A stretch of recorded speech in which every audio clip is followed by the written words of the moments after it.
day, March 25th in 1997, Notorious B.I.G. released his Life After Death album, and today we're going to cover the amazing tracks on this album and our takes on it all these years later. Make sure you subscribe and leave a comment below saying I subscribed, and we'll try our best to reply to your comment. Welcome to From the Jump, your source for all things hip-hop. I'm Syllable. This is my co-host, Mr. White. So Biggie, by far, is a better rapper than Tupac. Oh no, don't shoot me. In the sense that his technical ability to have fluidity in his flow, his technical rapping ability, I feel, is far more advanced than Tupac's. In the sense that he just got up and did it. And I think you made a great comparison to another rapper who also has just raw ability. Well, yeah, I think if we look at artists of our modern era, you take somebody like a Lil Wayne, who is notoriously known for doing a lot of freestyle raps. And what's cool about Lil Wayne is even when he's not making sense, it sounds It just sounds dope. And Biggie had a way with words as well as his ability to rap, his technical ability to rap, where it just seemed natural to him. And I think it's because he never really strayed away from a certain type of content. He was not a conscious rapper. Pac had a very well-defined conscious aspect of him. Whereas Biggie just rapped about the streets, hustling, getting money. And I think because he stayed in his lane, it allowed him to focus more on that natural ability. Perfect it. Yeah, and I think that's what made him sound qualitatively better than Pac, right? Pac had a lot more music, but if you look at Biggie's small segment of music that he made, most of it was good. Yeah. And you wanted to hear all Biggie's two voice. albums. Yeah, it didn't matter if he was saying some crazy ass gangster shit like kick in the door, wave in the fo-fo. All you heard was Papa, don't hit me no more. I just don't I don't know how many artists I could think of that just naturally feel it. Like I say, Lil Wayne is probably the closest analog I could think. And then you look at artists like Jay-Z, who lyrically borrowed a lot from Biggie, and then you look at artists like Eminem, who borrowed a lot stylistically storytelling, from Biggie, having samples, different voices, different characters in your verse, very Slick Rick-esque from back in the day. So exactly, you can see his influence to this day. We definitely talking a lot about these other artists, but let's get back to Biggie, man. Yeah, come on, man. This album right here, this Life After Death album, a double album, right? Picking up where Ready to Die left off. Yeah. You know, unfortunately, within a few weeks of this album being released or on its way to being released, Biggie gets shot up and gets killed, unfortunately. Fucking Suge Knight. Whoever was doing that shit or artificially creating this conflict, because they were homies. They used to stay together. They fucking they would write rhymes together. They would hang out. They were both, Pac and Big were from the East Coast originally. Or Pac being from the East Coast originally. It was very interesting how you see the forces of media. We've talked about this before. The forces of media kind of came in, creating this conflict artificially, and made it to where those guys couldn't be friends. Right. This album is so amazing because there's so many great skits on here. Yep. There's so many different types of styles. You got more darker tone stuff. Yep. They're using all of the soul and funk disco samples and stuff on here. And you got criticized for it, but you know, when Big got on this stuff, a lot of people criticize hip hop for using samples because it didn't improve the songs. But I believe that the versions that Biggie did of these songs were improvements. Oh yeah, definitely. It really changed the way music even formulated afterwards, which I'll get into in a minute. But let's just also talk about some of the singles that came off this album, which of course include Hypnotize, which the dope ass girl singing the Biggie, Biggie, Biggie, can't you see? Right? It's dope shit. And then his bars, bar for bar is just golden. It's great shit. We also got More Money, More Problems and Sky's the Limit. And that's dope. Now, More Money, More Problems got criticized for veering outside of the rap genre. But in fact, it proved to be one of those crossover tracks that stylistically, along with P. Diddy's influence, reshaped rap to integrate pop, not just the gangsterism that he also displays with this album. Yeah, I mean, it was taking it to a whole different commercial level. Even Biggie talks about how people study his style because he was talking about getting money. Yeah. And nobody was talking about this flashy stuff in rap before, you know, Diddy and Bad Boys did that. Like, they were very much much about this high class, elegant rap. Rap was a very gritty, and Biggie even said that it was a party music. It was in the back rooms. It was dancing and stuff like that.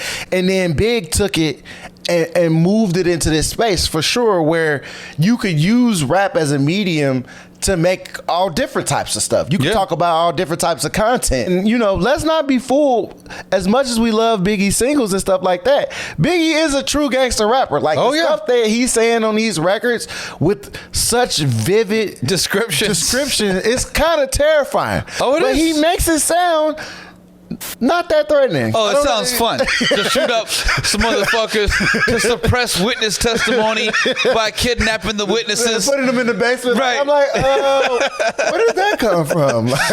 True stories.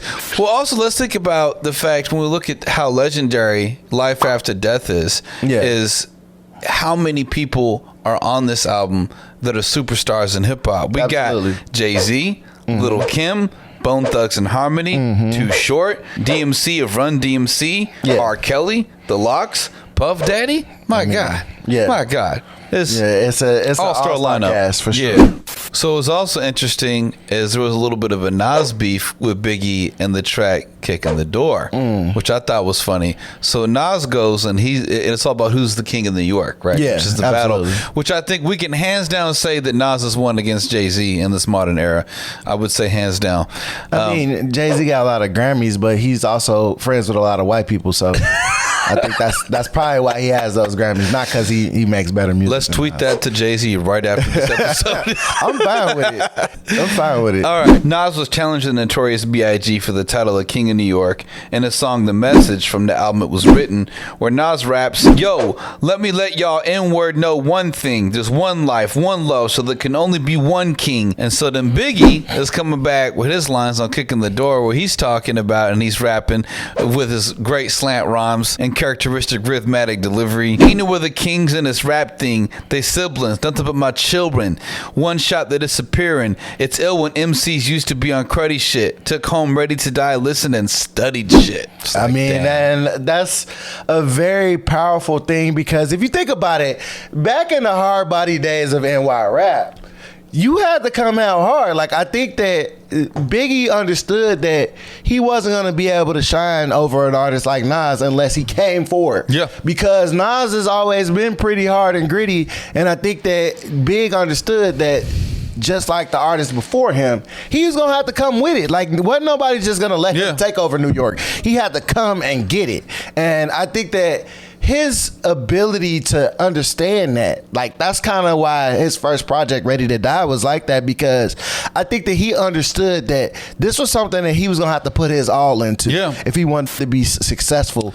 And you see 50 kind of take that same flavor with Get Rich or Die Trying later on, right? I can see that. Well, it's really interesting when you look at the history of where Biggie came into hip-hop. He was 17, arrested for a crack cocaine charge, and he gets out in the early 90s. He has this mixtape. He's not even taking that seriously, called Microphone Murderers, right? Yeah. And then right after that, what happens? He gets found. DJ Mr. C of Big Daddy Kane and Juice Crew Association discovered Microphone Murderers. Murderer, mass mayhem maker. B.I.G's on the mic, call the Undertaker. And promoted it, and it was heard by the Source Rap magazine editor in 1992. Oh, wow. Isn't that crazy? That is crazy. I mean, it just shows how important DJs were and still are in terms of hip-hop music.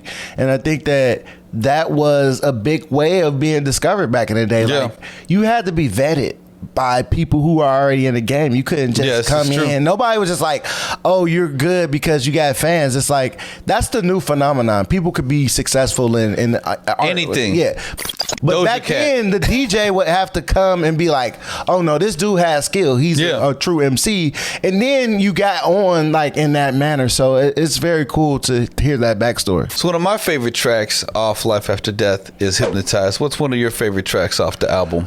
My favorite track is definitely definitely Kick in the Door. Like, I took that Kick in the Door, Waving the 4-4 and put that into one of my earliest raps. So yeah, I think that is a strong, hard body NY track where it's like, it's him versus everybody, right? Yeah. And I think that's kind of what that era of rap was about. It was about basically making yourself the best by showing people like you were going to get it by any means. Right, exactly. So what did y'all think on this anniversary, on this day in hip hop from 1997, March 25th, from Life After Death, an eerily prophetic title for Biggie Smalls before he passed away and before he was shot? What was one of your favorite tracks off this album? How do you think hip hop has changed? What do you think new hip hop artists could learn from Biggie Smalls? Comment below this video, like and subscribe, and tune in for another episode of From the Jump. Peace.